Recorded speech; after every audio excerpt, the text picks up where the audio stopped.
celebrating differences, Autism Acceptance Month, and I tell y'all I do story time, right? I do anonymously and not for various different things for awareness months throughout the year, right? And that's because not a lot of people either, your story deserves to be heard. Not a lot of people feel comfortable making a video. Not a lot of people have a platform to be able to do so, and that's why I'm here. So today I'm going to share with you a story. This kind of coincides with SA Awareness Month as well, because it has to do with some of the other things and saying no.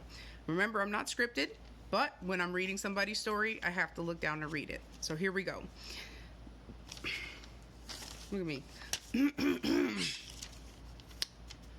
So here we go. When talking about consent, I have a lot of trouble saying no, and I'm a people pleaser.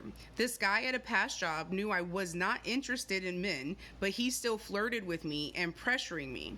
I was afraid to say no. I have gotten bad reactions in the past when I've said no, even for simple things like when offered food, they would get offended.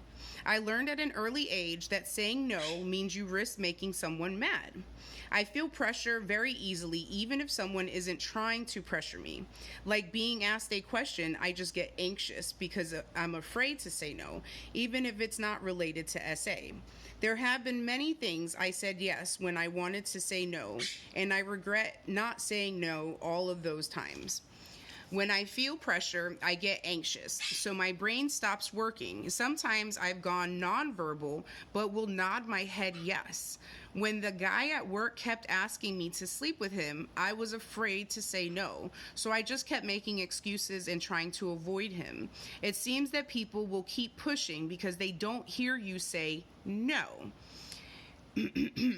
He was really nice to me and friendly. When someone is like that with me, I think, wow, they're nice and really want to be my friend. I don't have a lot of friends, so it means a lot to me when I make a friend. He was definitely not looking for a friend.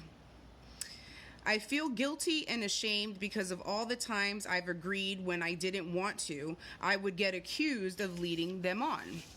At 15 years old, my eldest brother SA'd me. Then when I told my sisters, they didn't believe me. He wouldn't do that, they said. They asked him and he denied it, of course. They said, if he did do it, then it was my fault because I was flirting with him.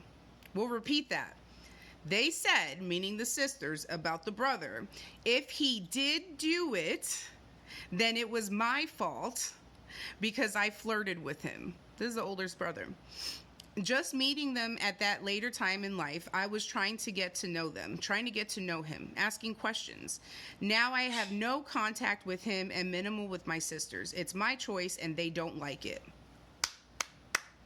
You know why? Because what happens is, and that's what I was saying in the other video, is the ability for social cues and the different ideas, and some people don't realize. And once again, we want to make sure that it's an enthusiastic yes. Who out there with autism can relate to this? Who out there can bring validation that they are not the only ones that feel this way, or who have maybe been a part of attacks that were not necessary? Something else that they mentioned, I had to put it separately, was the autism community and the inability to pick up on social cues makes it to where sometimes we get taken advantage of, meaning people with autism.